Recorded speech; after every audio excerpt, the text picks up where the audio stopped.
नमस्कार दोस्तों, आप देख रहे हैं राहुल ना और मैं हूं आपका दोस्त राहुल। और इस वीडियो में बात करेंगे ब्रेकअप के बारे में। ब्रेकअप एक बहुत ही हॉट टॉपिक है। इससे रिलेटेड बहुत सारे क्वेरीज आते रहते हैं। लोग अक्सर मुझे पूछते हैं कि ब्रेकअप से कैसे बाहर निकलें। तो चलिए आज बात करेंगे इसी टॉपिक के बारे में और इसे गहराई से समझने की कोशिश करेंगे। आप वीडियो को पूरा देखें, तभी चीज़ें आपको बेहतर समझ में आएगी। देखिए, ब्रेकअप कोई बहुत बड़ा इशू नहीं है, बहुत बड़ा प्रॉब्लम नहीं है, क्योंकि ऐसा नहीं है कि आपका ये पहला रिश्ता टूटा है। अब बचपन से लेकर के आज तक अगर देखेंगे तो बहुत सारे लोग आपके लाइफ में आए होंगे, गए होंगे, लेकिन होता ये है कि हम अपने माइंड में इस चीज़ को कुछ ज़्यादा ही भाव दे देते हैं, कुछ ज़्यादा ही स्पेस दे देते हैं। इस पर हम बहुत ज़्यादा ध्यान दे देते हैं, अपना फोकस दे देते हैं, जिसके कारण ये मल्टीप्लाई होने लगती है और मल्टीप्लाई होकर के इतना बड़ी हो जाती है कि हम इससे दब जाते हैं। बहुत ज़्यादा पेनफुल हो जाता है ये।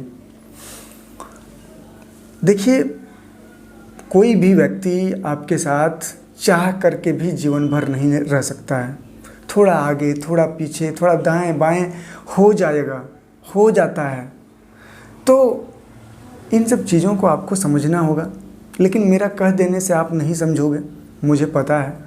आपको बातें आपकी जर्नी के हिसाब से ही समझ में आएगी। हाँ, मेरी बातें थोड़ी देर के लिए आपको पीस ज़रूर दे सकती है। अगर आप इन सब बातों को समझने की कोशिश करें, अपने लाइफ में इम्प्लीमेंट करेंगे, तो हो सकता है कि जल्दी आपको कुछ बेहतर रिजल्ट मिले, आप जल्दी इन सब चीज़ों से पीछा छुड़ा पाएँ। अब देखिए, आखिर क्यों आपको इतना पेन होता है, तो उसका सबसे बड़ा रीज़न होता है आपका बिलीफ सिस्टम। आपका जो बिलीफ सिस्टम है वो सोसाइटी को लें या फिल्मों को लें या सोशल मीडिया, जो समझें। जैसे कि आपको लगता है कि प्यार एक ही बार होता है, आपको लगता है कि एक ही बार जीते हैं, एक ही बार मरते हैं, शादी भी एक बार होती है, प्यार भी एक बार होता है। ऐसा कुछ नहीं है। ये सब अगर बिलीफ सिस्टम आप बना करके रखेंगे तो फिर आपको पेन होगा, तकलीफ़ होगा और कुछ नहीं होगा। हाँ, मैं बहुत सारे लोगों को जानता भी हूँ जो एक साथ 3-4 रिलेशन मेंटेन करते हैं, 3-3 फ़ोन रखे हुए हैं। हाँ, कुछ लोग बहुत जेन्युइन हैं जो एक ही से करना चाहते हैं, फिर उसको ज़्यादा पेन होता है। तो आपको इन सब बिलीफ सिस्टम से निकलना होगा। अगर आप इस तरह के चीज़ों को सोचेंगे तो इससे सिर्फ आपको पेन होगा और कुछ नहीं होगा। और देखिए, एक रीज़न और होता है जो आपको इस तरह के पेन होते हैं रिश्ते टूटने के बाद, वो हैं आपके पास्ट कार्मिक अकाउंट। लेकिन पास्ट कार्मिक अकाउंट के बारे में ज़्यादा बात मैं नहीं करूँगा, मैं यही सब चीज़ों के बारे में बात करूँगा। एक बात जिसके कारण आपको और बहुत दुख होता है, आपको लगता है कि मेरा पार्टनर ने मुझे चीट किया है, मुझे धोखा दिया है, वो बेवफा है, मैंने उसके लिए ये किया, वो किया, ये दिया, वो दिया, सब कुछ दे दिया। और ये चीज़ आपको बहुत हर्ट करती है। एक सवाल है आपसे, क्यों दिया आपने? क्या ज़रूरत थी देने की? आपने जो भी चीज़ें अपने पार्टनर को दी है उसके पीछे आपका लस्ट था, लालच था। इस चीज़ को आप नहीं देखना चाहते हैं। आपको कंपनी चाहिए था, आपको प्यार चाहिए था, आपको इमोशनल सपोर्ट चाहिए था, आपको अपना अकेलापन दूर करना था, लेकिन आप इस चीज़ को नहीं देखना चाहते हैं। आप सिर्फ उस साइड को देखना चाहते हैं।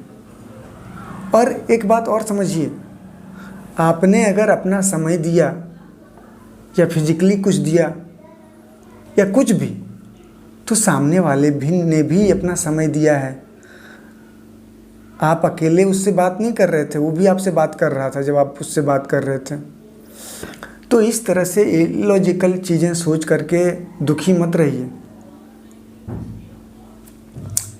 हाँ, एक बात और है, कुछ मौक़ों पर ऐसा भी होता है कि शुरू सामने वाले ने ही किया था, उसी ने प्रपोज किया था, उसी ने आपको कन्विंस भी किया, लेकिन बाद में वही छोड़कर चला गया। तो यहाँ पर भी आप उसको ब्लेम नहीं कर सकते हैं। क्यों नहीं कर सकते हैं? हो सकता है कि और भी लोगों ने आपको प्रपोज किया हो सकता है बहुत सारे लोग आपके लाइफ में आना चाहते हों, लेकिन आपने उसे चूज किया है, क्योंकि हो सकता है कि जो चीज़ें आपको चाहिए वो उसमें आपको नज़र आया होगा। तो इसीलिए ये ब्लेम गेम में मत पड़िए कि तुम बेवफा, तुम ये, तुम वो, तुम चीट किया। इन सब चीज़ों में मत पड़िए। इन सब चीज़ों में पड़ेंगे तो सिर्फ आपको दुख होगा और कुछ नहीं होगा। आपकी लाइफ में जो चीज़ें होती है उसमें बहुत हद तक आपकी चॉइसेस शामिल होती है, आप चूज करते हैं उन चीज़ों को। तो अगर आप ब्रेकअप से निकलना चाहते हैं तो इस तरह के बेकार के थॉट्स अपने दिमाग में कभी नहीं क्रिएट करें। ना किसी से इस तरह की बातें करें कि मेरे पार्टनर ने ये किया, वो किया, ऐसे हुआ, वैसे हुआ। क्योंकि कहीं ना कहीं जब इन सब चीज़ों पर डिस्कस करते हैं तो आपका फोकस, अवेयरनेस उस चीज़ पे होती है, फिर वो बड़ी होती जाती है और वो और पेन आपको देगा और दुख देगा आपको। एक दूसरा जो बड़ा रीज़न मैंने समझा है कि ज़्यादातर लोग कहेंगे कि मेरा रिश्ता 5 साल से था, 6 साल से था, 8 साल से था, मैं उसे कैसे भूल जाऊं, ऐसे कैसे कोई जा सकता है। कभी भी कोई भी जा सकता है। आपको पता है अब इंडिया में एक ह्यूमन की एवरेज लाइफ जो है 70 साल है। तो अब 70 साल रहने के बाद आप क्या कहेंगे कि ऐसे कैसे मैं मर जाऊं, 70 साल मैं यहाँ रहा हूँ, मैं यहीं रहूँगा, मैं ज़िंदा रहूँगा। ऐसा नहीं है। परिवर्तन इस संसार का नियम है। और कितना साल आपका रिलेशन किसी के साथ था ये कोई मैटर नहीं करता है। रिश्ते कभी भी टूट सकते हैं, लोग कभी भी आपसे बिछड़ सकते हैं। अब जिस माँ ने आपको जन्म दिया, जिसने आपको खिलाया पिलाया, इतना बड़ा किया, वो भी आपको छोड़कर चले जाते हैं, लोगों को छोड़कर चले जाते हैं।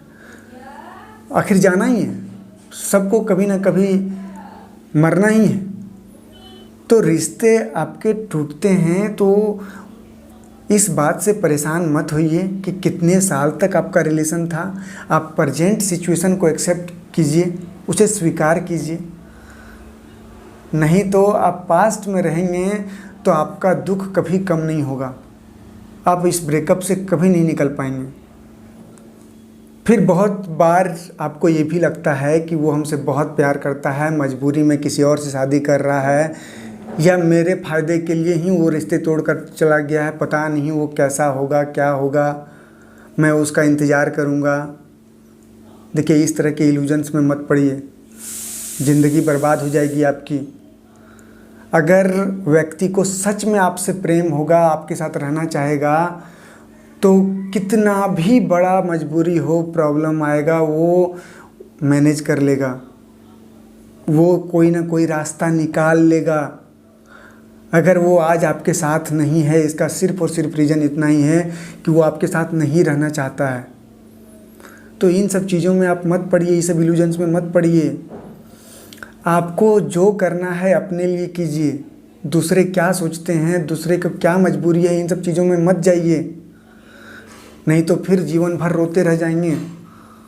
और एक प्रॉब्लम है कि आप कंपेयर करने लगते हैं, और कंपेयर भी किससे। मैं अक्सर देखता हूँ इंस्टा की स्टोरी वगैरह में, पोस्ट में, लोग रिश्तों को, अपने रिश्तों को कंपेयर करते हैं कृष्णा से, शिव से, राधा से।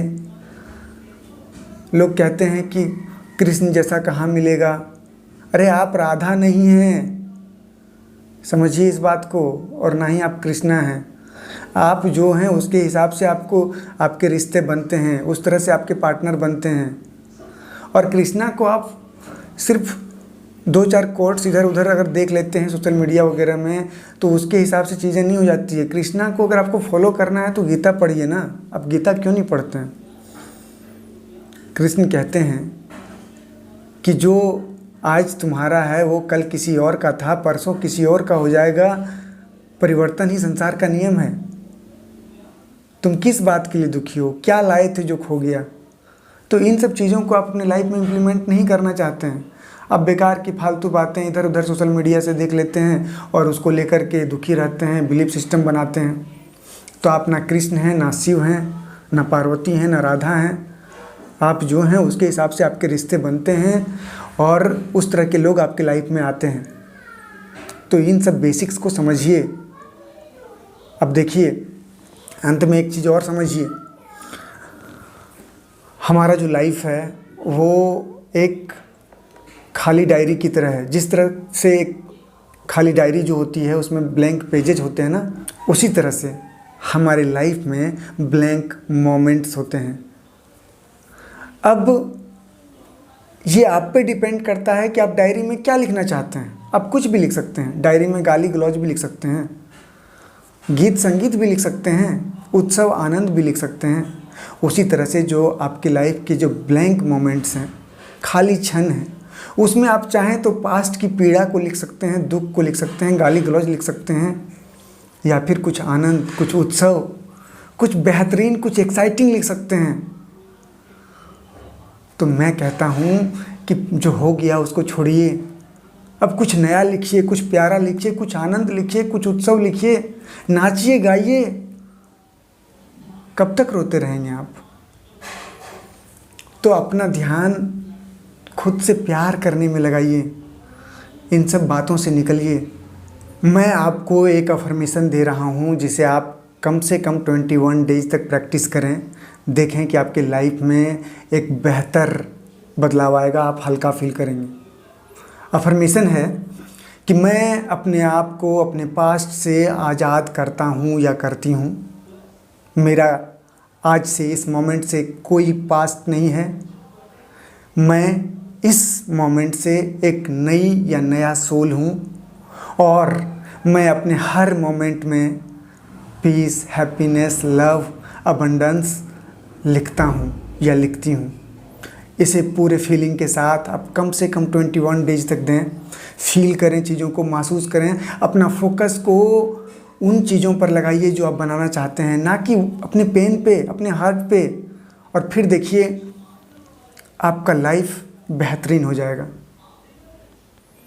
मैंने बहुत सारी चीज़ों को इसमें कवर करने की कोशिश की है। इसके बाद भी अगर कोई डाउट हो तो आप कमेंट करके बताइए। आप इंस्टा पे आइए, वहाँ पे आप हमसे बात कर सकते हैं। अगर ज़्यादा आप दुखी हैं, परेशान हैं, तो मैं आपकी काउंसलिंग करूँगा, मैं आपसे बात करूँगा।